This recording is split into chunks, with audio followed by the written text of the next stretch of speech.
All right, hello and welcome to, a joint episode of That Football Topic and SportsBx. I'm your host of That Football Topic, as always, Sam Furmaniak. Alongside me hosting SportsBx is Jude Ocañas.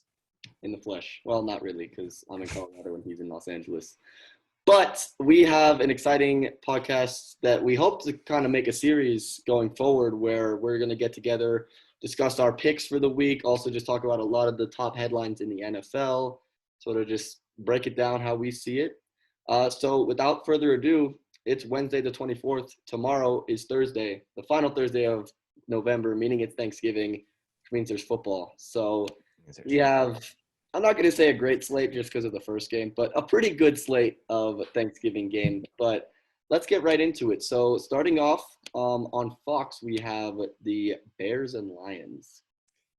Yeah, I don't think there's much to say about this game. I think if you enjoy watching Pee Wee football, then this is the game for you. Because honestly, I would imagine there are high school teams that play better than these two teams.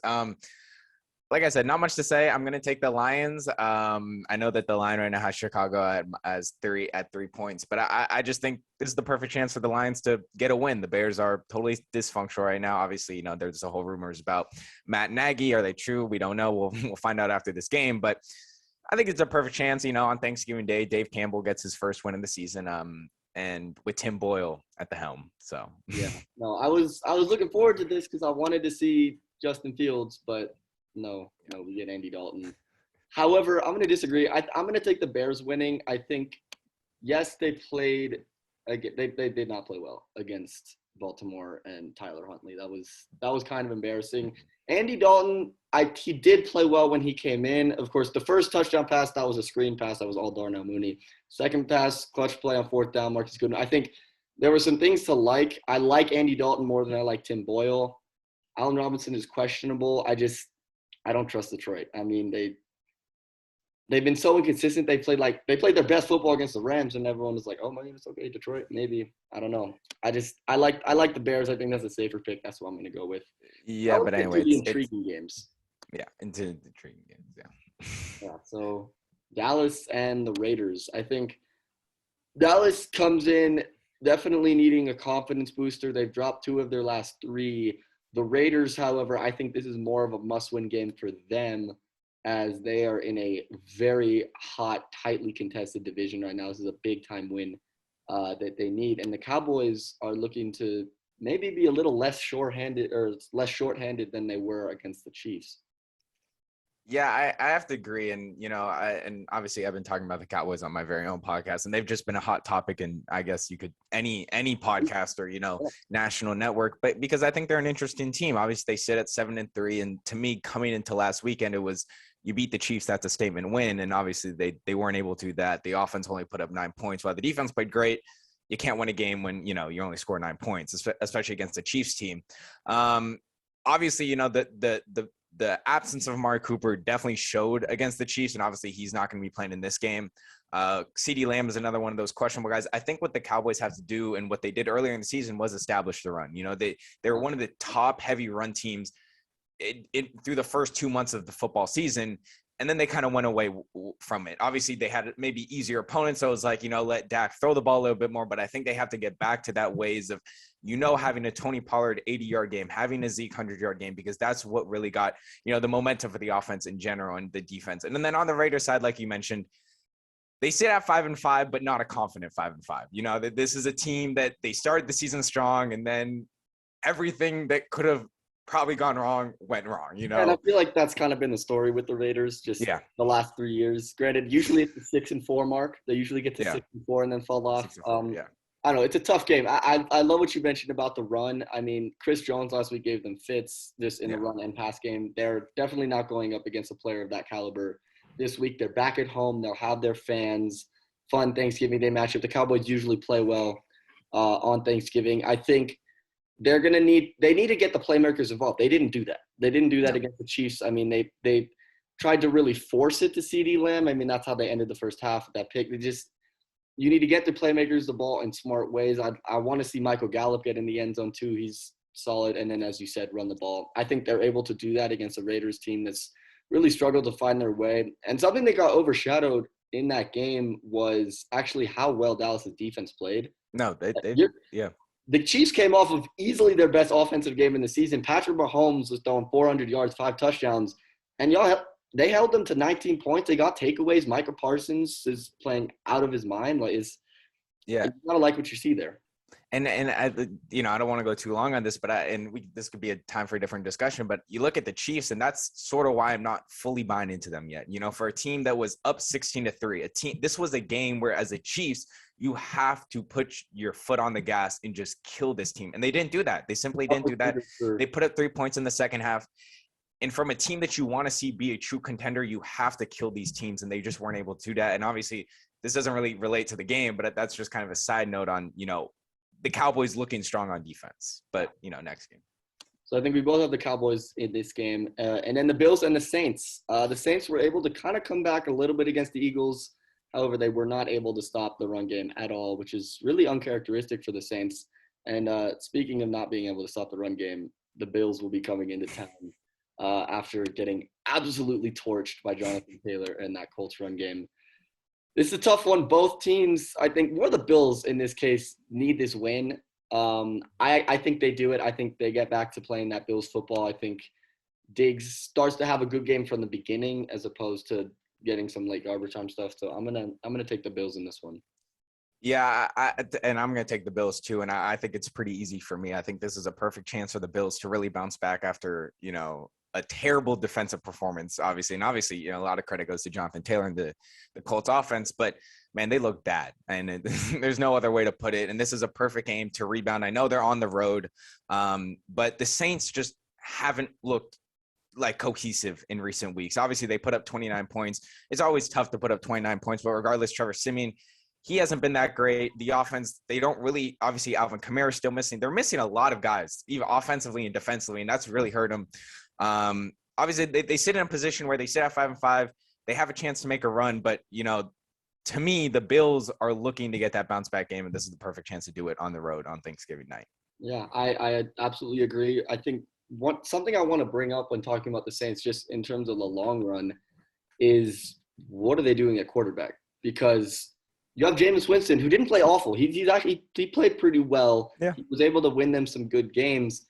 Now he's injured. Have you gotten a big enough sample size that you want to continue with him? Do you want to go in a different direction? But then they also just gave a crap ton of money to Taysom Hill, which just makes no sense to me at all. Yeah, I think Taysom Hill is probably the strangest player we'll ever see in the NFL because he gets a buttload of money for maybe playing 10 snaps max I've seen in the past few weeks. So I think it is an interesting scenario. Obviously, Jameis Winston, like you mentioned, he had a good start to the season, and sucks that he tore his ACL. But I think it's a good chance to really evaluate this team and what they're made of. Obviously, is this team good enough to contend right now? No. I mean, they're dealing with a bunch of injuries. Kamara, obviously, their vocal point in their offense is out. Michael Thomas, he's done for the season. They just have a lot of guys missing. And if I was them, I would look towards the draft. I think there's guys, maybe you can get a quarterback that's been, a third year, 4 year in college that can hopefully get into that starting role. But to me, I'm not a huge believer in Jameis just because as great as he was early in the season, he's never shown the consistency. I'm going to throw out an idea that could be interesting. Just we'll see. Mm-hmm. I think you you get Jameis back on a 1-year deal. And because of I'm not a big fan of this quarterback class this year. I don't know if that's the direction they want to go because they could still see a lot more from Jameis. Give Jameis a starting role next year. And maybe trade for a guy like Drew Lock, who did not have a good situation or just was not playing well in Denver, still has a lot of talent. And now you give him to Sean Payton, one of the best offensive minds in football. He could maybe work some magic. If it doesn't work out, that's fine. You move on another year. Of course, if Jameis beats him out, he plays well. If not, you're looking to get a quarterback in the next year's draft. But just if they don't want to look to the draft this year because of the lackluster quarterbacks, it's another option they can go to.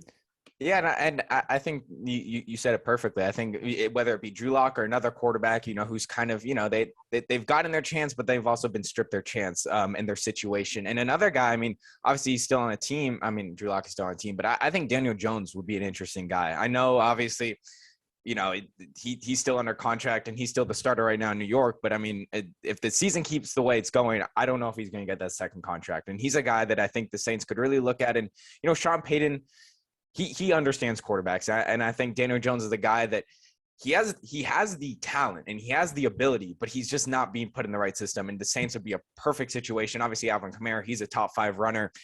You get Michael Thomas back if he's all good and he's healthy again. You get a top receiver, and people forget that. And I think that would be another situation where Daniel Jones could go and succeed because he's had a good season, but it's been overshadowed by the injuries, Jason Garrett, his terrible play calling, and just overall the whole atmosphere of the New York Giants. Yeah, no, I agree. That could be very beneficial for a Jones or a Drew Lock or maybe even a Mitchell Trubisky up in Buffalo. Yeah. All right, so let's get into our picks for the rest of the slate, I guess. I mean, we could kind of rapid fire through this unless there's one that we really want to talk about. So let's start. Let's go Falcons, Jaguars. I'm going to take the Falcons. I'm going to take the Falcons. All right, Jets, Texans, both 2-8 teams. I'm going to go with the Jets. This is in my eyes, I know they're 2-8. This is a must-win game for Zach Wilson. Zach Wilson is coming back. He has not looked good to start his rookie year. You have an easy team. You have to capitalize on this matchup. Well, I'm sorry to break it to you, Sam, but that's not going to happen. And if you want any definition of this game, just tell the person that the lowest price for a ticket is $9, and that will tell you everything about this game. We might get a 9-3 game. Honestly, we might get 0-0. Yeah, I mean, hey, Texans defense has actually not played well in the past few weeks. Yeah, I mean, hey, they beat the Titans. They're getting turnovers. Speaking of a team that gets turnovers and a team that turned the ball over a crap ton, we got Titans at the Patriots. Patriots are rolling. Give me the Patriots. Give me the Patriots, man. It's at home. Mac Jones is feeling himself. Bill Belichick knows how to, take apart an offense, and especially with no Derrick Henry, it should be a field day for the Patriots. I agree. All right, Eagles, Giants. Give me the Eagles. They're playing hot right now. Give me the Eagles. They look good and they look dangerous, especially heading into this later part of the season. All right, now we got Bengals who found their groove last week versus the Steelers who lost a tough one. I'm going to take the Bengals at home. I'm also going to take the Bengals at home. Good one. All right, now this game's fun. This is a very fun game. We have the Bucs traveling to Indianapolis to take on the Colts. I really want to go with the Colts. I love what they're doing there. I have to go with the Bucs. I can't pick against Tom Brady in this one. Yeah, same situation. I really want to go with the Colts in it. And after such a great performance by Jonathan Taylor, it's like, why would you not go with the Colts? Well, the Buccaneers have one of the best rush defenses in the league, right? Yeah. They're going to make Carson Wentz win this game. And if Jonathan Taylor can't get started, I don't have a lot of faith in Wentz to win this game himself. So I'm going to have to take the Buccaneers in that one. I think Taylor does get started. I just don't think it matters. I think the Bucs are too good offensively. Interesting. All right, let's go Panthers, Dolphins. I think Cam Newton gets a win on the road after a disappointing reunion. Yeah, give me the Panthers too. All right, Chargers, Broncos. I will be at that game. Super fun. Hopefully, please. Make it fun. No, I'm going to take the Chargers. They looked really good. Justin Herbert seemed to find his groove.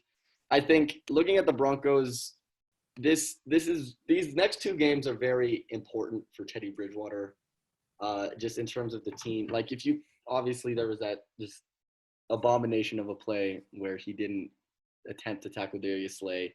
That lost him a lot of respect. You have two key division games. You're still in this division. You're trying to get a contract, and I don't think he wanted to hurt himself. I think there's two sides to every story, Sam. No. I don't care who you are. No. You go for that tackle. Yeah, I'm going to go with the Chargers too. I mean, I could see the Broncos pulling this, upset, if you want to call it an upset. But I think, Herbert sort of found his groove. Obviously, Mile High is not an easy place to play. But the Chargers, they've played there countless times. So I'm going to take the Chargers, but I would honestly think it's a field goal game. Yeah, no. They always play each other really close. Should be a fun one. Now we got a very critical game for the NFC wildcard race. It's the Vikings and the Niners rematch of a playoff game a couple years ago. Vikings are hot offensively. I'm going to take the Vikings. Yeah, and it's interesting because I thought you were going to say the 49ers are hot because the 49ers, they're another team who have had a very, they've had a great streak of games. They put great games, obviously the huge win against the Rams 2 weeks ago. But I'm going to go with the Vikings too. And I know they're on the road, but I think after a great win, against your division rival, the Packers, I think this is another chance to, really get yourself into that playoff picture. And I think the Vikings do that with a win against the 49ers. Agreed. Speaking of the Rams, they're going to have to travel to Green Bay. They've dropped their last two. Green Bay lost a tough one to the Vikings, but God, this is such a toss-up. I want to go with the Rams, but no. The Packers are at home. Aaron Rodgers is pissed off. He actually played a pretty good game. He had like 380 yards, 4 touchdowns. They just weren't able to get it done on the road. They go back home to the frozen tundra. Cold environment, not what the Rams are used to. I'm going to take the Packers. Yeah, well, I'm gonna, I'm here in LA, so I'm gonna take the hometown team. I'm gonna take the Rams, and I actually think it's gonna be a big game for OBJ. I think he's gonna have, I think not like a historical game, but I think he'll have a game that's gonna have an impact on the game, not just 2 catches for 18 yards. I think this is, obviously the Rams, they had a tough loss to the 49ers, like we mentioned earlier, and then the Packers, they just had a loss. But I think this is a Rams, they can bounce back. And this is the game to do it. You beat the Packers on the road. This is your chance to do it. And like I said, I think OBJ has himself a game. Yeah, and that's something I kind of want to bring up is what the Rams have done in recent weeks. Of course, They made the big headlines. They went and got Von Miller. Actually, no, I'm okay. We got a good package for Von Miller. I'm still sad about that. But they got Von Miller. Then they go out and get OBJ to, I guess, it wasn't to replace Robert Woods, but he is replacing Robert Woods in this sense. I think the Rams just have to operate their offense. Like, literally pretend that OBJ is Robert Woods and just slide him in there. Cooper Kupp is still going to be the number one guy, still going to get all the targets, all that stuff. But I think don't make it a point of emphasis to get OBJ the ball, but still don't forget that he's there.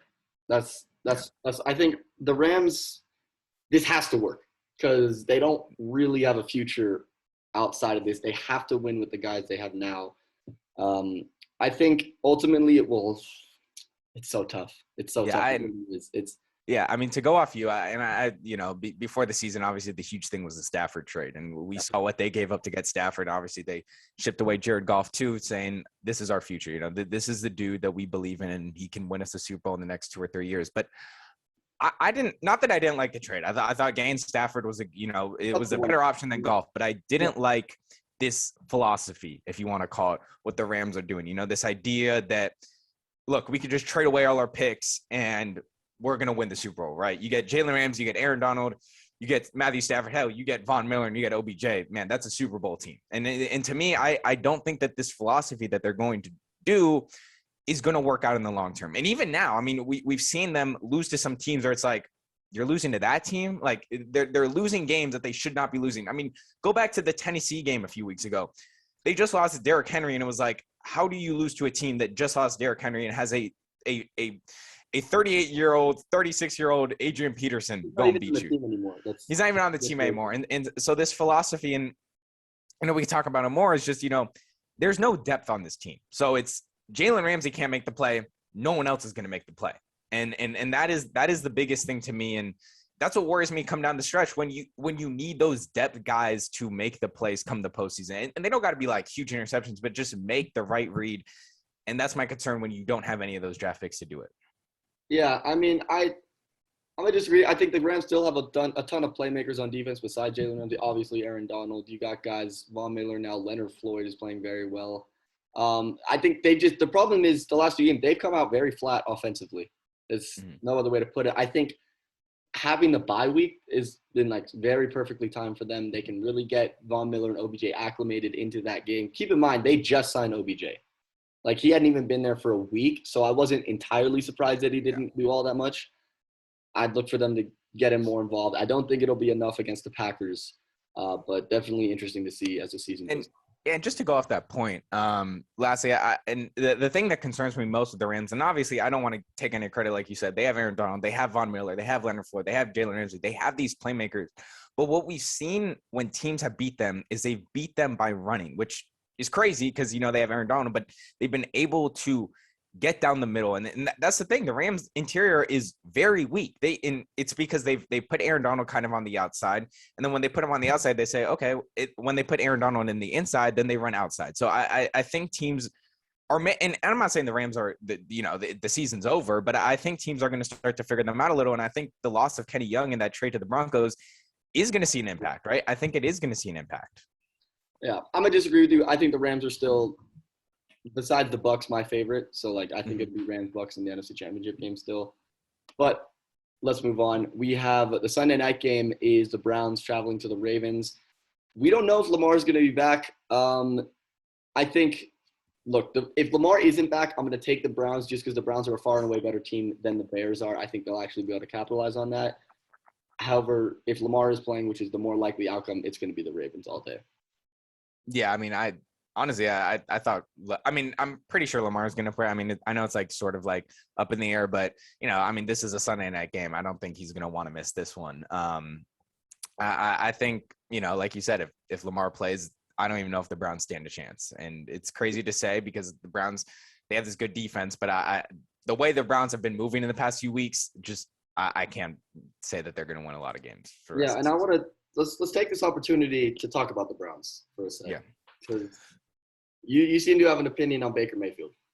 Yeah, I have a pretty big opinion on Baker Mayfield, and I understand what Baker Mayfield has done for the city of Cleveland, what he's done for the Browns, right? Before Baker Mayfield came in, they were an irrelevant franchise, right? They were irrelevant. They were, in fact, they were terrible. They were like, there's not a lot of things worse than what the Browns were, right?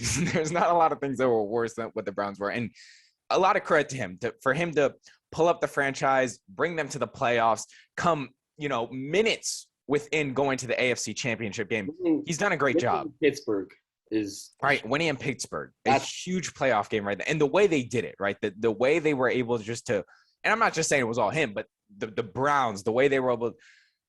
But now I think we're starting to see that Baker Mayfield isn't all that, you know, and it was kind of overshadowed by, oh, look how great this team is, right? That they're so complete. But that's the problem. This team has been so complete for 2-3 years now, right? They brought in OBJ, and obviously he's not on the team anymore, right? They brought in Jarvis Landry. They have a great tandem of Nick Chubb, Kareem Hunt. They have one of the best offensive lines. I love Kevin Stefanski too. I think he's a really good coach. It's just, and they're not winning football games. And that's my problem, right? And I'm not, and you could say maybe coaching's a little bit part of it, but when you have a complete team like this, people were saying this was one of the most complete rosters coming into this season, and you sit at 6-5, there should be blame put on the quarterback, right? There should be blame put on Baker Mayfield. You should look at the guy and say, you got this complete roster, but you sit at 6-5. You know, you should be a better than a 6-5 team right now.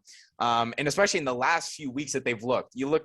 Detroit, they only beat Detroit by 3 points. They only beat Detroit by 3 points. And they got blown. And then the week before, they lost 45-7 to the Patriots. So there's something wrong, and I think it's Baker. And I'm nothing to take away from his skill. I think he's still a good quarterback. But when you have a complete team like this, and you're not winning enough, and you're not winning football games, and you sit at 6-5, and you're honestly fighting for a playoff berth, that concerns me.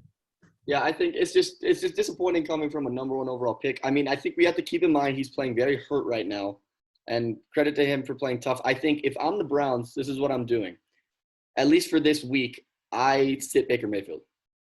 Say it's injury related, obviously it would be. Just let him rest, then you have the bye week the next week, because I don't think with Baker right now they're beating the Browns or the Ravens anyways. So I'd say rest Baker Mayfield, let him sit out this week, then he gets the bye week to come back just a little bit more healthy. I think that would end up benefiting the Browns in the long run. These last weeks of the season would be critical for Baker Mayfield and his future on the team. Yeah, like you mentioned, I don't know if I fully agree with sitting him. I think, you know, this is a game that you have to win, and I think if you pull him in this situation, Keenum doesn't give you a better chance to win this game, right? But I think if you pull him in this situation, it's almost like you're like, okay, we're done with Baker, right? And especially in a Sunday night game like this. If you're taking him out to like say, I want to see our guy that we drafted number 1 overall play fully healthy for the rest of the season, let him sit 2 weeks. Not because I'm benching you, because you're hurt. You're playing with multiple injuries in your left shoulder. Make it about that, just so people don't go, oh, they're benching him. That's not the case. You're letting him get healthy so you can make a run towards the end of the season. And I get that, right? You want him to get healthy, but at the same time, you're playing an in division rival, right? This is a huge rivalry between the Ravens and the Cleveland. You're on the road. You have to win a type of game like this to send some sort of statement. If you put Case Keenum in, it's almost like we don't care. And you have to show the Browns fans, and you have to show us as, you know, NFL, you know, fanatics that the Browns really do care and want to make some playoff push. And pulling him from this game would say, okay, well, you know what? We just want him to get healthy. We don't care about the results of this game. And to me, that's not what you should be looking, especially in a team that sits at 6-5 and is third in the AFC North right now. Yeah, no question the Browns have a lot to think about. Speaking of a team that also has a lot to think about, you have the Seahawks with Russell Wilson coming back, who's just looked flat. They just have not produced offensively. They're going to the Washington football team on Monday Night Football, who's played very well. This is a big game for Russell Wilson because he has not looked better than Geno Smith since coming back, just in terms of the production that Seattle has gotten. Obviously, their run game is not really there as they've lost Chris Carson for the year. I'm going to take the football team in this one at home. Yeah, I'm taking the football team too. And like you mentioned, I think this is the last year we see Wilson and Pete Carroll together. And whether it be Pete Carroll still on the team or Russell Wilson still on the team, one of them is not going to be on the same team. And what I'm trying to say is, I think it's just time to call it quits for this team, right? They for the past decade, they've been running, or not the past decade, obviously Russell Wilson was drafted in 2012, but for the past 10 years, basically, right? They've been running this same team and they have talent, right? They have Metcalf, they have Lockett, they have Chris Carson. It sucks that he's hurt and he keeps getting hurt. But I think it's sooner or later, you got to call quits on this, right? Because they're almost like this team that is good when they're a good mediocre team, right? They're never bad, and they're never mediocre, but they're good mediocre because they can never get over the hump. And that's what concerns me most about this team. What? Yeah, they're looking pretty bad now. They have a chance. Well, now they're looking really bad because now it's coming almost to bite them, right? Their defense has been really bad. And they paid a defensive end safety money, So they just really haven't found the pieces on defense. And to me, I think you just got to reset everything. And it seems crazy, but I think that's the only approach. And it sucks to be a fan of one of those teams where it's like, man, our team's just giving up. But it's better for the long run. You can get a huge package for Russell. I think Pete Carroll should come here to USC and coach. So I think that you just got to press the reset button for the Seahawks. Mm-hmm. I think Russell could be seeing his last season here. I don't know about Pete Carroll. I think they keep Pete Carroll. But regardless, I have the football team. What about you? Yeah, I'm gonna take the football team. I think the football team, they've looked good in recent weeks. All right, so there you go. Those are our picks. Let's get into a fun little debate I have here. We have some good young receivers in that NFC West who have been balling out this year. I want to who do you think, one, has been more impressive, and two, overall, do you think is better? So we have Deebo Samuel from the Niners and Cooper Kupp. Yeah, I think the more impressive player to me has been Deebo Samuel. I think, to me, Deebo Samuel has been more impressive. And it's not to take anything away from Cooper Kupp, but I think we not that we knew that Cooper Kupp was going to do what he's done already this much in the season, but we've kind of got a sense of, he's going to be the number one. He's going to have this, fantastic year. But to me, I was never a huge dude on Deebo. I was always like, Deebo's kind of that, he's going to catch the drag routes. Oh, he's going to catch those 5-yard in or outs, right? He's an explosive player, but he's not one of those elite receivers. I think he's punched his ticket as one of those elite receivers now in the NFL. Obviously, he has close to 1,000 yards. He has 5 touchdowns. He's just been an absolute beast this season. And that's why he's been more impressive to me than Cooper Kupp.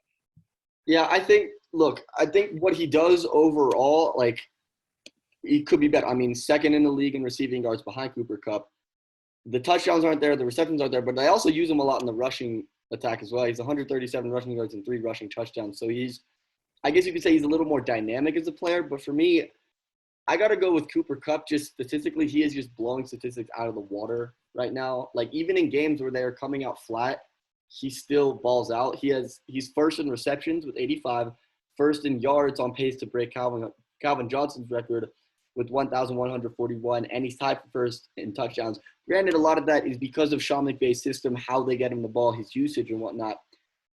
I like what you said, though. We expected him to be good. We did not expect him to be this good. So that's why I'm going to take Cooper Kupp.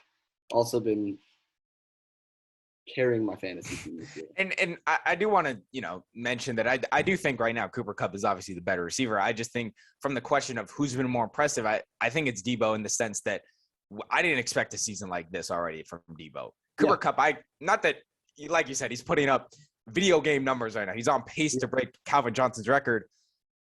But I didn't expect the the magnitude of what Debo's doing at the pace that he's doing. Yeah, I think also a lot of us expected this to be Brandon Ayuk, not Debo. Yeah. Oh, So, exactly. yeah, there you go.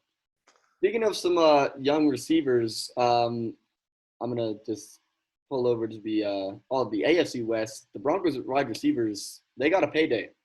They paid undrafted free agent Tim Patrick. They signed him to a 3-year, $34.5 million contract extension, and then Cortland Sutton got the big bucks, 4 years, $60.8 million. I like it. I like that they're building this strong receiving core. Of course, you have them in contract now. Jerry Jeudy still has a lot of time on his rookie deal. KJ Hamler will come back next year. They have this core. They do. And they want to keep this core long term.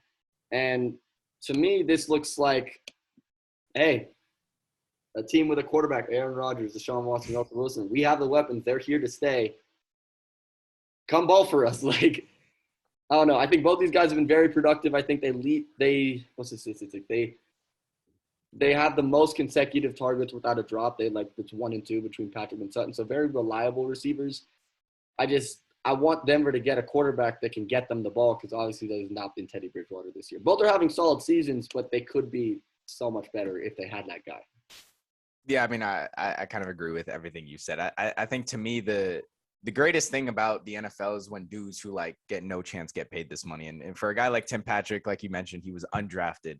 And to get a big contract like that, especially with a great team like the Broncos, it's always cool to see, you know. And obviously he's well deserved. It's not like, oh, they just threw him the money. You know, he's been great. And I think, you know, the great thing is he kind of just came up from the ranks. You know, obviously Cortland Sutton last year got hurt, and you're like, okay, what do we do? We have this rookie Jerry Jeudy, and then Tim Patrick came here and started balling, right? So I think that's why he got the payday. And like you said, I mean, hey, if I'm Aaron Rodgers, Deshaun Watson, and I see these two dudes lining up, and you got a rookie and Jerry Jeudy who's only getting better week in and week out, you're like, well, why do I not go to Denver? So, you know, I think it's the perfect chance for a guy like Aaron Rodgers or Russell Wilson. Mm-hmm. Yeah.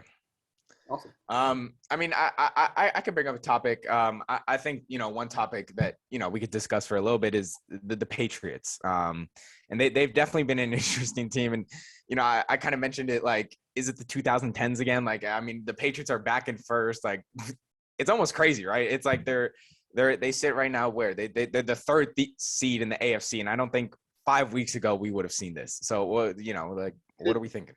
Could the Patriots have just, like, waited a little longer to rebuild? Like, really? I was enjoying the hiatus of just not having the Patriots in the picture. I'm like, okay, you've had your 20 years of brilliance, let a team like the Buffalo Bills come in.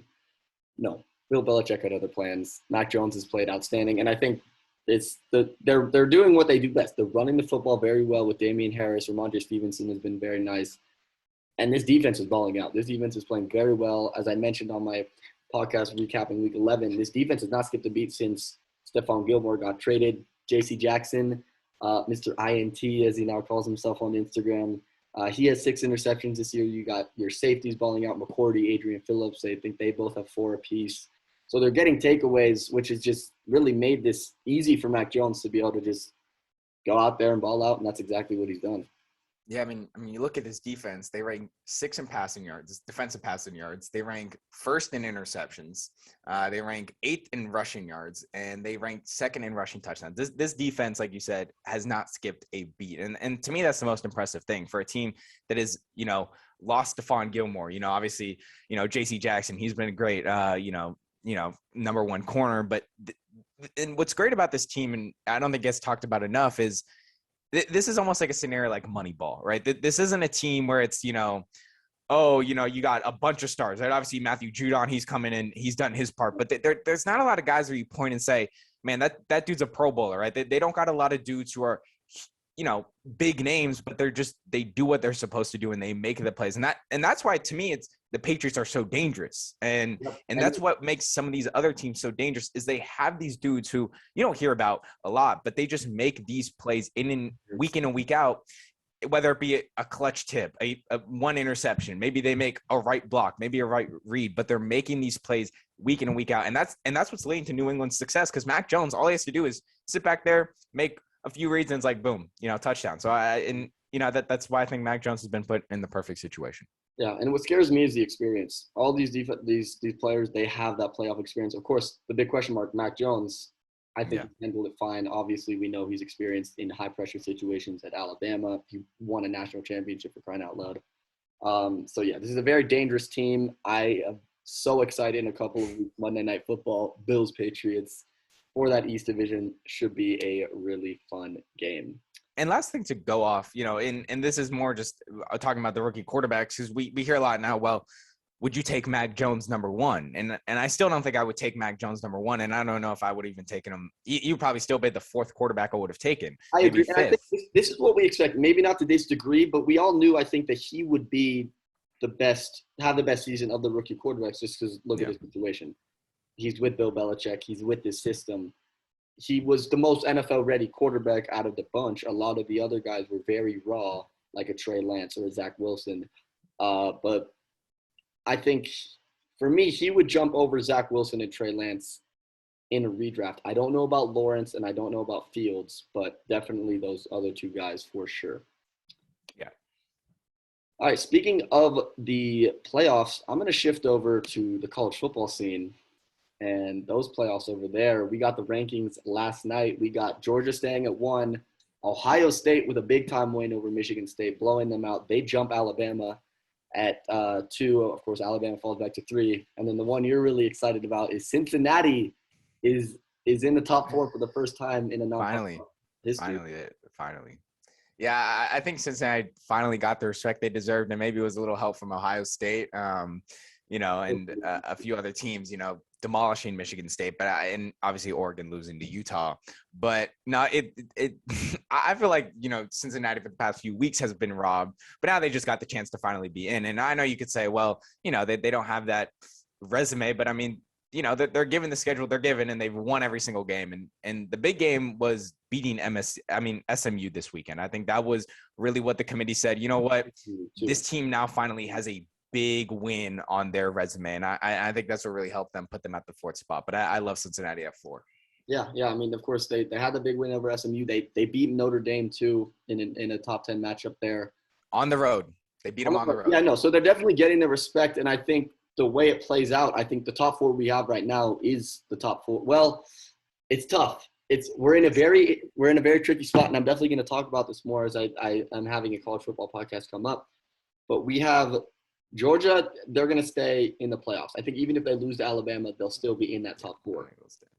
If Georgia wins the SEC championship, this is the assumption that Georgia wins the SEC championship game, Ohio State beats Michigan, and then wins in their Big Ten championship game. That's 1 and 2. Yeah. Alabama losing, that puts them out.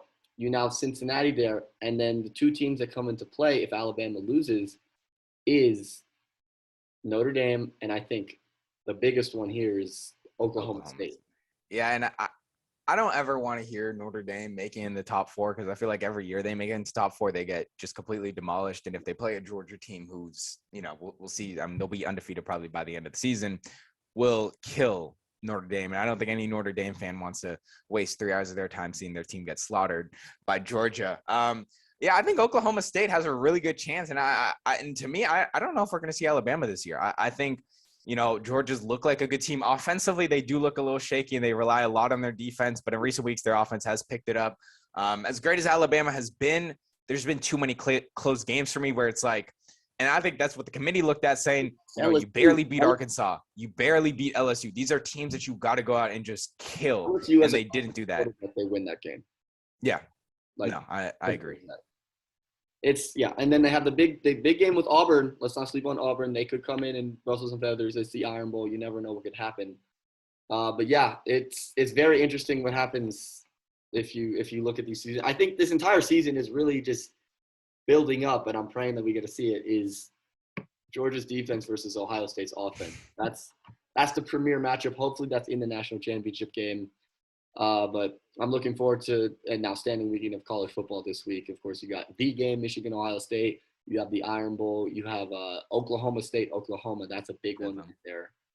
Yeah, a lot of fun games. Yeah, and just quick side note on Oklahoma State. I think they're more than capable of getting that 4th seed. I think they can make some noise. Obviously, I'm not going to say that I've watched a lot of Oklahoma State, so I'm not going to make any big assumptions. But I think this team, they sit at 10-1. They're probably going to play Oklahoma twice, right? They're probably going to play Oklahoma twice. You get 2 wins on them, and then Alabama loses, without a doubt they're in. But honestly, to me, it would be like if – I mean, it would be tough, right? Say Alabama beats Georgia and Oklahoma State wins out. I think there's a conversation to have of who – I mean, obviously, they'll put Alabama in, but I think there is a conversation to have of, Oklahoma, especially if they sweep Oklahoma. I mean, it's Oklahoma State if they sweep Oklahoma. Yeah, I think there's a discussion. That you make an interesting point. I'm gonna throw out another situation, and I think Oklahoma State, if they beat Oklahoma, they would end up playing Baylor because Baylor did beat Oklahoma. Yeah, you're right. So it would most likely be Oklahoma State beating Oklahoma and Oklahoma State beating Baylor. And Baylor still sits at 8, so it's not like there's any change right there. Make some noise too, but. Say Alabama beats Georgia. I think now both of those teams are in. You'll probably have Alabama 1 or 2 with Ohio State. And then you have Georgia probably sitting there 4. Now what do you do when you have a team like Cincinnati or a team with a much bigger resume and a Big 12 champion in Oklahoma State who's gotten some huge wins over Oklahoma and Baylor? Yeah, it's really tough, man, because I love the Bearcats, and I don't, I say that, but I haven't seen a lot of their games, but you want to vote for the non-top Power 5 conference school. Good players, Sauce Gardner. But it would be really tough to say Oklahoma State couldn't get in. I know Cincinnati, as great as their record is, and if they stay undefeated, which they probably will, knock on wood, but it would be really hard to say Oklahoma State, you're not getting in, especially if they beat Oklahoma and then Baylor in basically back-to-back weeks. It would be very hard for the committee to say no. I could see in a way that they could, because Cincinnati, if they stay undefeated, they're still undefeated. They have that top 10 win against, Notre Dame on the road, and they have that. And obviously, if they go on and just demolish every other team, I could see the committee saying, you know what, we're going to keep Cincinnati in. But if they show the trend where it's like they're barely beating some of the teams that they should blow out, then I see the push for Oklahoma State into the top 4. It's gonna be a fun week. But I think that would be a very, very interesting and controversial decision by the committee, without a doubt. Yeah, no, definitely. All right, I'm gonna throw it back to the NFL. We got some fun teams, of course. I think both of us talked about the Colts on our podcast, but I want to talk about the Eagles and Vikings. 2 teams I think we also talked about, specifically the Eagles. I think they are in a prime position to make a run. I mean, I mentioned this before. Obviously, their offense is heating up. They're averaging like 35 points a game in the last 4 games. Their schedule coming up is ridiculously easy. I don't know who made the schedule, but my God, they gave them a gift. And the Jets. And then they finished with the Cowboys, which I don't think Cowboys drop enough games to the point where that's for the division, but still a fun game, like no less. I mean, it could also be a game, like say the Cowboys have it locked up, and depending on what the Cowboys do in Week 17 when they play Arizona, that could be a game where it's say, you know what, we don't want to, we don't want anyone to get hurt, especially Mari Cooper. We don't want people to get hurt, and so maybe that's a game that the Dallas Cowboys, or maybe out of spite, the Dallas Cowboys say, you know what, we don't even want you to be in the playoffs, Eagles. But like you said, I mean, the Eagles have a very, very favorable schedule. I mean, and I said in my podcast just a day ago, I wouldn't be shocked if the Eagles went out. Like I would not be shocked if the Eagles finished the season 11-6. It would not blow my mind if they didn't. Just with the way you've been saying they've been playing Jalen Hurts, and to me they're starting to figure out what they're good at, right? And this is the same situation with the Colts. They say, you know what, Carson Wentz or Hurts, you don't have to throw the ball 40 times. We only need you to throw the ball 20 to 25 times. Let this run game talk for itself. They've been running the ball very, very well. Obviously, they had 242 yards on Sunday against the Saints. They're showing their identity now, and I think that's when it gets dangerous, especially in these later months. And if they can keep that up, and when it comes to January, when the run game is so important in these cold weather games, man, I wouldn't be shocked if the Eagles make some sort of run. Not in the postseason, but I think here later in the season. I agree. I think Jalen Hurts is going to continue to prove that he can be that guy for the Eagles. I definitely see them in the playoffs come January. As a wildcard team, they're not going to beat Dallas for the division. Obviously, Dallas destroyed them Monday night. Granted, that was very early in the Eagles season, so we'll see what happens. But unless there's anything else you want to bring up, I think that'll wrap it up for us. Yeah, I think we went over the NFC wild card. I think that's a good way to finish off. All right. Well, I hope you enjoyed this episode of Name Pending. We will come up with a fun name for you guys. Hopefully, this is hopefully going to be a reoccurring series for both of our podcasts here. But without further ado, I'm Sam Furmaniak from ThatFootballTopic. And I'm Jude Ocañas from SportsBx. And if you guys have any suggestions of topics, obviously, for the following weeks, let us know. I mean, like topics of like for the podcast to talk about, we're more than welcome to. And I think it's a perfect chance to interact with. You can find us at both of our Instagrams, ThatFootballTopic. No caps and spaces. SportsBox over there. Also follow us on Twitter. I'm Sam Furmaniak. Don't follow my Twitter. Jude Ocañas over there. So I hope you enjoyed it. Have a nice day. Enjoy an outstanding next couple of days of Thanksgiving and those football games. Enjoy your Thanksgiving. Chill with your family. Later. And go Cowboys.